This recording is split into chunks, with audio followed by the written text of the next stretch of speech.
Hello everybody, welcome to this amazing game, Dead by Daylight. Today we're just going to cover a few questions before we get into game that I had regarding how do you get away from a good killer. The answer is very simple, you won't. A good killer will kill you, and this game is designed that killers catch the survivors. This game gives perks to extend the time in which a survivor can get away, but if you're playing against a particularly good killer, that killer won't lose you. That killer will track you and hunt you and kill you. He's got perks to help catch you. He's got tools to instant kill you. He can moor you on the floor if he so chooses. And there's several ways that they can handle these situations that they will catch you. Bloodlust will speed them up when they're chasing you for extended periods of time. They can break pallets faster, all this kind of stuff. So what do you do, or what's the point if you can't get away? The point is, if you're caught, you need to adjust your priorities. The game is not always about surviving. It's about your points. Yeah, it makes you a point whore, but realistically, a win is considered at 10,000. You gain a pip. That's rank up. Survival feels good. You escape. You win in that fashion. But you can also win being a hero helping others escape. If you know you're being chased, if you know you're going to die because he is hounding you down and will not you can't lose him, shake him, consider just wasting his time. Do everything in your power to waste his time. That's all you gotta do. It sounds stupid, but there are certain categories of points that are there for you to gain because you are the bait. You can't get objective. You can't get survival, so what's the next thing? Boldness and altruism.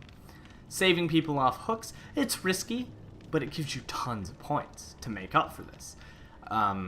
You'll get tons of boldness being chased, stunning, blinding the killer. Having these tools there will all help you. So we're going to be jumping in game. I'm going to see if I can get a good killer.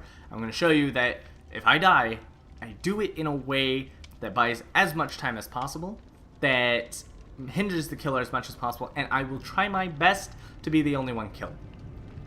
If I go for a save, I have borrowed time to try to get them off the hook. I'm also going to be running with self-care, botany for extra healing, and go with this extra heal kit for extra altruism to get it done faster.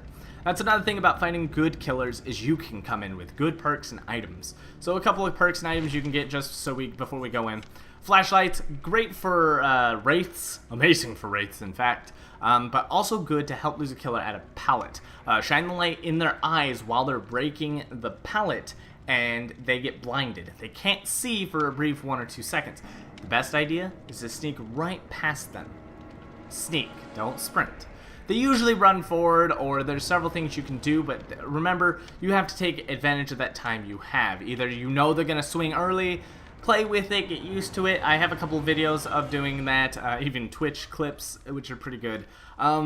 Medic kits are another big thing. You can combine medic kits with extra speed or the anti-hemorrhagic, I can't say that to save my life, the syringe, okay? Get the purple syringe or the stypic agent, or styptic agent, I don't even know. Okay, you get the bottle or the needle. The bottle does the same thing as the needle, but the needle heals at 2 conditions. So if they're on the ground fully dying, using the needle will bring them up to full life, and then just this little bottle will instead just bring them up 1. So if they're injured, to full. If they're on the ground, to injured.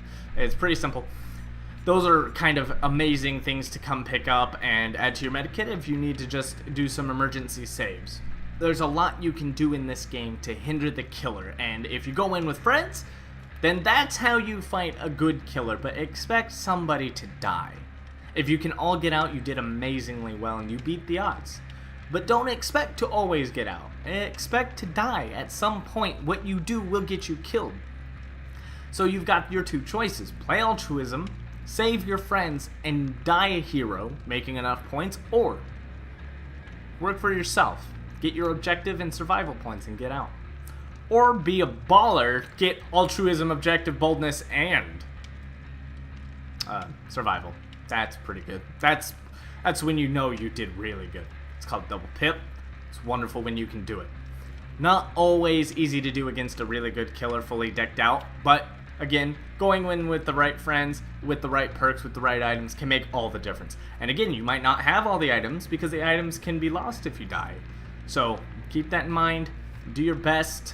That's really all the advice I have for that, so I'll go and jump into gameplay now, and we'll try to get that advice live. Wretched shop at the Auto Haven Records. Alright, so today I'm going to try to be really self-sustaining here. I'm going to try my best to survive. I will go altruistic if I see reason to do so. Most dangerous middle generator. Let's go for it. Hopefully it's not Trapper. Good. Back window. Okay, I know where to go. This is a very scary kind of moment here.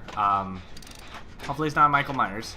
Again, I know Xbox doesn't get Michael Myers, but learning to play against him this early would probably be good for you. Because he is...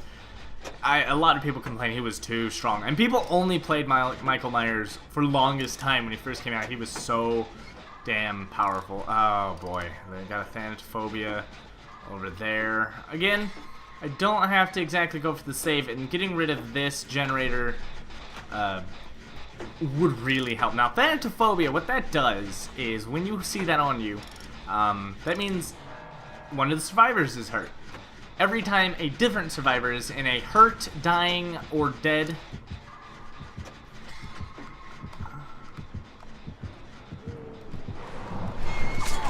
Ah, shit.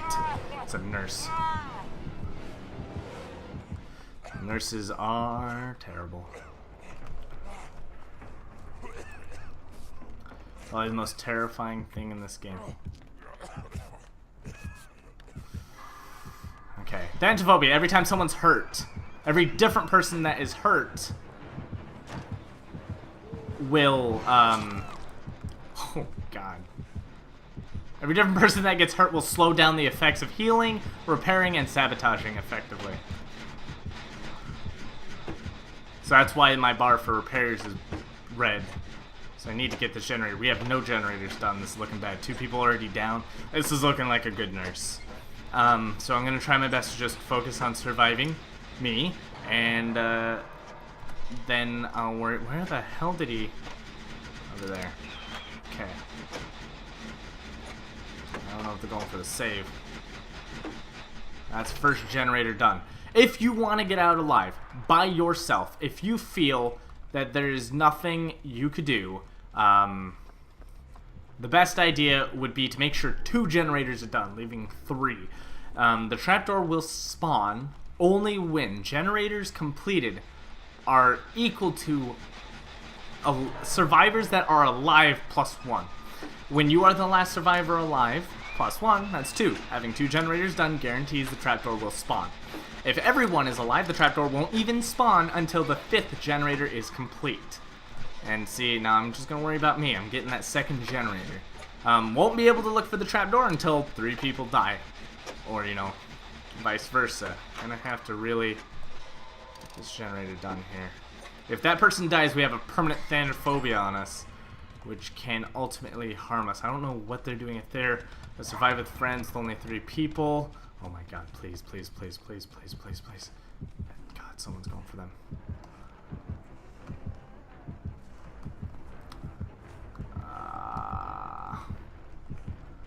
This is gonna be a rough life right here. 2 people have been hooked. Now this killer is doing really good.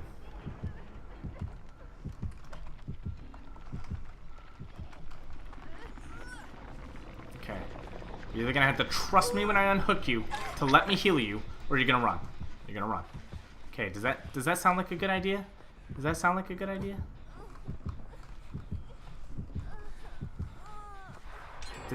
Does that sound like a good idea? Let me just heal you up. Come on. So I've got Botany, which increases my healing speed. That person just went down for the first time. We need to get generators done. So we got 2 generators done. We need 2 more. Now I've secured 1,000. Ooh. This is gonna get bad. Code's gonna come check this generator. I'll bait her away. Or should not come for that, Jenny?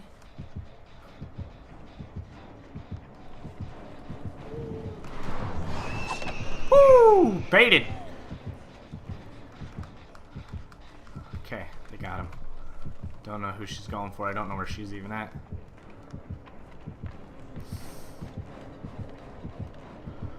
Alright, just using trees to your advantage. You really gotta be careful. Okay. Nurses are really hard to fight when they are really good. That one knows her teleports, so it's very good. I also know how to juke her. Juking a nurse, simply go around corners of like wood objects, like the tire treads. It's hard to explain a nurse without playing her right now, but like she auto locks after a blink, and if the auto lock happens to have an object between you, she'll smack the object immediately, causing her to miss her hit. It'll also stun her after the fact. Now I haven't been hooked yet, because again, I kind of know what the killer's thinking based on how they play, and I watch for this all the time. Killers play in a very certain kind of crap.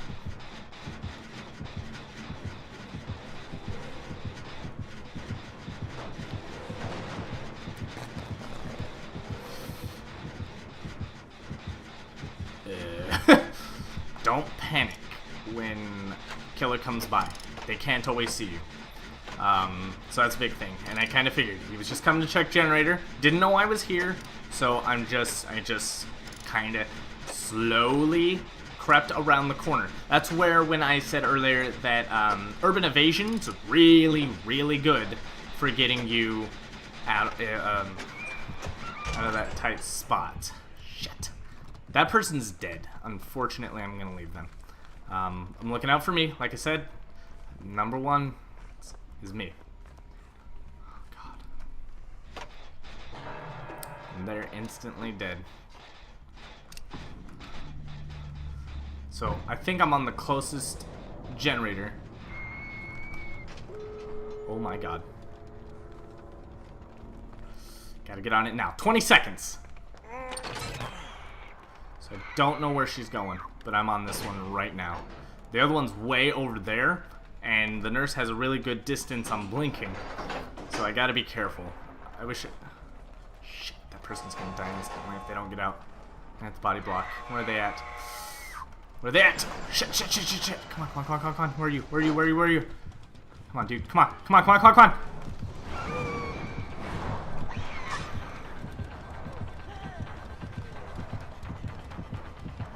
Shit, shit, shit, no!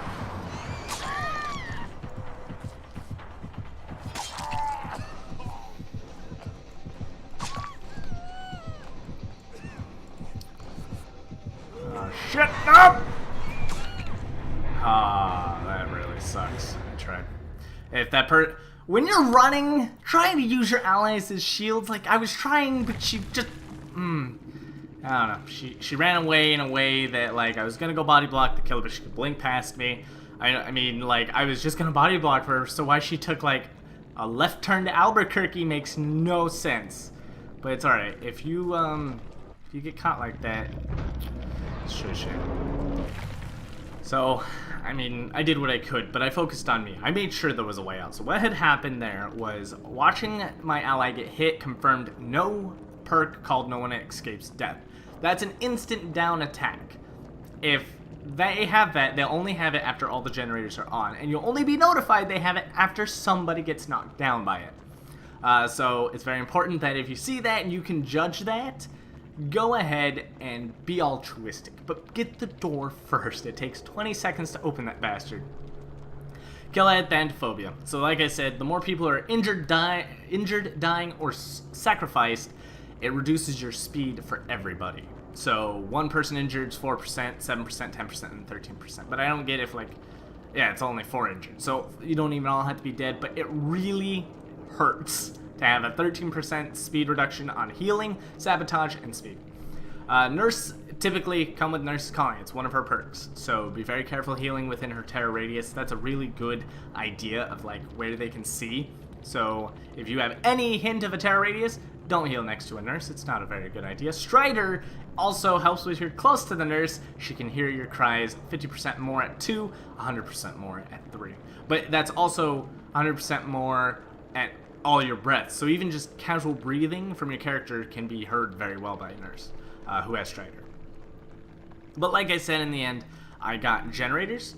I just stayed calm, stayed hidden, out of sight. The less the killer knew about me, the less danger I was in. She got me on a good blink, she hit me, and she thought I was gonna go save my ally.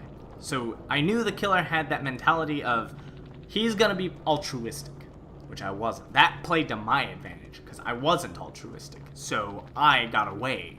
She blinked the other way. Nurses get stunned, so it buys a lot of time if they don't blink correctly. That's why Nurse is like either the worst killer in the game based on the player's skill, or the single best killer in the game, because you'll never escape good Nurse. But being able to bait the Nurse out, stall as much time as possible, my allies did just that. They all got hooked once. I saved one a couple times, but I focused all my attention on generators as much as I could. I made sure I got the ones that were halfway done finished. I finished, I think, 2 on my own, and I opened a door. That secured me. And then I was just going to go back to be the nice guy to help others, but if I couldn't stop that, then that would have been that. I could have risked being knocked down if I had Unbreakable, but I wasn't going to, because a good Nurse would knock us all down, and likely hook me first, for, you know, I haven't been hooked yet, and then hook the others. She only had so much time to go back and forth to hook everybody, but, you know, it is what it is. And I didn't want to risk being the one who got killed. So you gotta understand the way you want to play reflects whether or not you survive or get out. Be stealthy. Focus on your heals. This build that I have right here is very viable on Xbox. Self-care will keep you alive. Botany will increase your self-care speed because self-care is a horrendously slow heal. I have a Ranger Medic kit, which is amazingly powerful. Combined with Self-Adherent Wrap, which gives you more charges, so it heals even more, and increases the speed, plus Medical Scissors to increase the speed. So speed increase, speed increase. This also has moderately increased speed, or considerably, sorry. This gives 20% increased speed, and this gives a healing item 40% increased speed. So essentially I heal really fast. I think I overcap it. I don't know what the cap is. I'm gonna have to play with that to get the numbers, but I definitely hit the cap at some point. So that's about all I gotta say. The heals are really good. I want to try to throw Will Make It on here with Borrowed Sauce. Get rid of Saboteur to have Will Make It, and my heal. It's just the most self-sufficient healing you'll get, I think. So that should help you guys out on when you fight a guy. I thought that killer was very good. She got 2 good people down, hooked at least 6 times. Everybody got hooked twice, so she got a total of 8 hooks. That's damn good. Never hooked me because I played real stealthy, and reading the killer is very important. I don't know how much more like it. I could just talk on and on about tips, mechanics, and I want to help you guys as much as I can. I do stream on Twitter, but not too much Dead by Daylight. We do sometimes. I'm going to try to get, since I'm getting into the flow of Dead by Daylight on YouTube, I'm going to try to get a very set schedule so that if you guys want to see me live, I'll do a very, like, certain days for Dead by Daylight, so you don't have to stop by my Twitch and say, are you doing Dead by Daylight today? You'll know. Follow my Twitter. There's live updates, everything in the description down below. Thank you all for watching. Like, comment, subscribe, and as always, good game.